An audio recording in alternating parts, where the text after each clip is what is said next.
We're delving into a British classic dish, shepherd's pie. But even if you know how to make shepherd's pie, this version is going to help you if you're on a budget and short on time. How is that possible? I'm going to show you, and I just need a few minutes of your time to do it. We just need a handful of ingredients. This, and this. Let's go.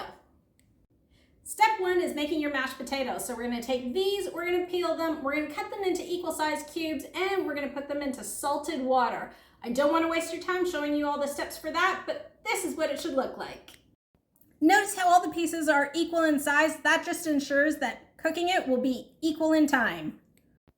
So a couple of key points here. I'm using ground beef as opposed to minced lamb. And of course, minced meat, unfortunately, doesn't always have a ton of flavor. But two ways to make sure you get the most out of the flavor of this meat is to, one, use a heavy bottom pan. Two, sear it on high.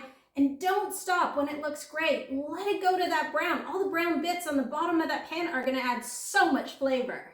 Putting my minced meat in, and we're gonna start off the searing process. Don't put a lid on this. We want all that moisture to escape. We wanna get rid of the moisture, and we want this meat to brown so the flavor comes right out. This is what we want it to look like. See all these beautiful brown parts? That's going to give so much flavor. It's time to start adding some ingredients. We're going to start off with grating some garlic cloves. By grating it, you're getting all that flavor right into the meat. Time to give it a good stir. Next, we're going to grate all of our vegetables. No, we're not going to grate our vegetables by hand one by one. We're going to put it all into a food processor. Make your life easier. It's time to grind all of our vegetables. I'm using a grinder. You can use a food processor, you can use a blender, you can use a hand grinder. I just think it makes life so much easier when you can put all of your vegetables right into one pot, and within 30 seconds, they're all ground to exactly the way you want it. I'm always getting comments and questions about where you can find some of the tools and the instruments and appliances that I use while I'm cooking. So I put some links in the description box below. You might be able to find them there depending on where you live. So, time to grind. This is what I'm looking for. Now it's ready to be added into the meat. I'll add all of the exact quantities in the description box below, or another way I cook is sort of by ratio. So I can add in the ratio way to cook this as well. Time to season, season with love. Don't scrimp out on the seasoning and taste as you go along. Time to add one beef bouillon cube. You can use chicken as well, and then we're gonna saute the vegetables right in the meat. Time to start building our flavors and adding in depth by adding some tomato paste. Once you've mixed in that tomato paste, it takes about 5 to 10 minutes to all come together, and all of the flavors will merge together. Time to add a little bit of water to help the vegetables along. We're just going to let that simmer for 5 to 10 minutes. If you want to add another layer of flavor, you can certainly use some red wine, and this is what we're going to do now. However, please don't use wine that you wouldn't drink, and you don't necessarily have to use the red wine. You take a look at all of this, and now this is going to reduce down to a beautiful, rich brown filling.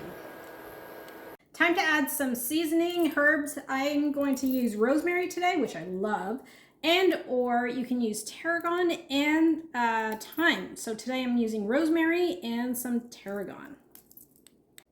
Don't let your herbs ever go to waste, especially in the winter time. You can just put them in a Ziploc, throw them in the freezer, and they work just as well. So that's what I put into our shepherd's pie today. I put some rosemary and some tarragon. Time to taste. Always taste as you're going along for your own personal preference. Maybe you want more salt, maybe you want more pepper, maybe you want to spice it up.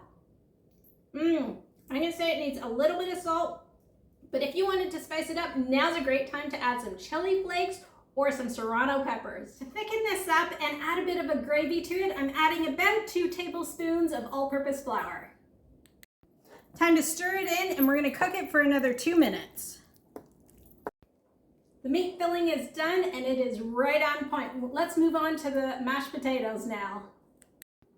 You can see how the meat has really thickened up, and it's not loose anymore. All of the vegetables have melted right into this whole filling. We're ready to move on to the potatoes. I keep this mash pretty simple. I'm adding a little bit of milk. Yes, it's cold milk. It still works. Right when the potatoes are still warm, a little bit of salt and butter. You definitely want to deal with your potatoes while they're warm. It does not work when they cool down. Keep going until most of the big pieces are gone and it becomes creamy. You still have to taste your potatoes for salt and seasoning because you want that top layer to taste just as good as the bottom layer. Perfect. So it's time to assemble. But remember I talked about being efficient? Well, I've actually made enough for two. One is getting made for supper tonight, and another one I put into these little containers that we can put away in the freezer and grab for another busy night. Let's get assembling. Start by putting a generous meat layer in. It's entirely up to you what portion of meat to potato ratio you like. We like a lot more meat than we do potatoes, so it's about 3/4 meat and 1/4 potato. Time to put the potatoes, and I start by just dropping a little bit of dollop here and there and everywhere so then I can spread them together. Okay, time to smooth it on out. It doesn't have to be super smooth because we want crispy bits on top, and you only get the crispy bits when you have little protrusions heading up. Spread it all the way around, right to the edges. By smacking it and lifting it quickly on top, you get these little bits that head up, and they make for crispy, crunchy bits after it goes into the oven.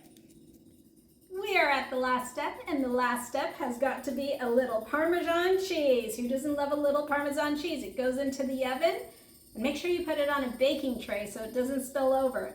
And I'm going to show you how good this is going to turn out. 20 minutes in the oven and a minute under the broiler, and our shepherd's pie is done. But not only do I have one shepherd's pie for dinner tonight, I have a second one for a later date. Don't you want to come over for dinner? Take a look at that beautiful Parmesan crust that's right on top. For more easy, exciting, innovative recipes, subscribe to my channel for more exciting, innovative, quick and easy recipes that are also absolutely budget friendly. I look forward to seeing you soon. Have an awesome day.